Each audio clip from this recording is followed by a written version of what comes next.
been born Deirdre Louise Goodwin, daughter of Chuck Goodwin, who'd run his own contracting business, and Betty Dayton Goodwin, who had been Chuck's secretary before they married, and a mother and homemaker from about 8 months on after they said their I do's. Dee Dee, as her mother had been known during her childhood, had grown up in the 50s and 60s, and by her 20th birthday she'd become a bona fide, peace-loving, war-protesting, commune-living flower child, much to her suburban middle-class parents' bewilderment, and had remained such all of her life. More in spirit than actuality during Sonny's lifetime, but once a free spirit, always a free spirit. The legal name change had come when Dee Dee had turned 18. She just moved into a hippie commune that specialized in, herbal farming, located about an hour south of Turtle Springs, nestled way up in the higher elevations of the Blue Ridge. Daisy Rose had explained her chosen nom de plume to her young, inquisitive daughter, saying she'd wanted to honor her flower power culture, the full spectrum of the colors of the universe, the commune's mantra that love conquered all, and last, but never least, her personal spiritual guide, Jerry Garcia. Yes, the Grateful Dead's own brother Jerry. Sonny, unfortunately, had had no say in hers. It came with the birth certificate. Daisy Rose, and her mama had always been Daisy Rose to everyone, including her daughter, as she was firmly against people being called by titles or labels, no matter how beloved the job itself might be, had explained to her only child that she'd named her daughter to honor the glory of Mother Nature, the celestial alignment of the stars and moon on the day of her daughter's birth, and because Daisy Rose had still been grieving his loss some 20-odd years after his death, her not-so-spiritual but still mystical and yes, oh so sexy personal guide, Jim Morrison.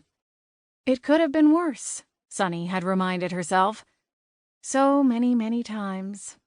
Her mother could have been more deeply infatuated with Blue Oyster Cult or Engelbert Humperdinck. Their music had also been on rotation during the soundtrack of Sonny's childhood. Her mother's tastes were nothing if not as eclectic as her name. In Sonny's younger years, usually after a particularly challenging day being tormented by her classmates over her name, she'd promised herself she'd be like her mother and change it the moment she reached legal age. Only in Sonny's case, she'd be changing it to something as normal and mundane as possible. She'd spent long hours doodling in her school binders, trying this name and that on for size. But the world worked in mysterious ways, and by the time Sonny had reached her 18th birthday, the roles of mother and daughter had long since reversed. Her mother's ongoing health issues had put Sonny in charge of her care and pretty much everything else by the time Sonny had hit puberty. And somewhere along the line, Sonny's own eclectic string of names had gone from being fodder for peer group torture to something of a cause célèbre among her now older and envious classmates. Yes, envious. They'd all been at the age of trying to figure out who they were, and Sonny had already cornered the market on being unique, no self-realization required. It hadn't hurt that her closest acquaintances had also met her mother by then, and fallen under Daisy Rose's charming, ditzy, dreamer Peter Pan spell. Her friends had adored her mother. In fact, Sonny wasn't too sure that some of her friends hadn't put themselves in her orbit expressly so they, too, could spend time with her infectiously likable mama.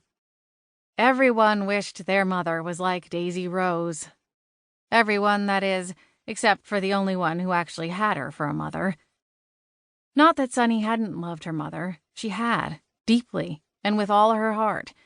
She wasn't immune to Pan's spell either. But Sonny knew, in great and sometimes alarming detail, just what the cost was for the person responsible for being, well, responsible. A trait Daisy Rose hadn't been blessed with, even in passing. Love might conquer all, but love didn't pay the bills, or cook the meals, or clean the house, or oversee medication dispersal, while simultaneously being the over-medication police. Sonny had wished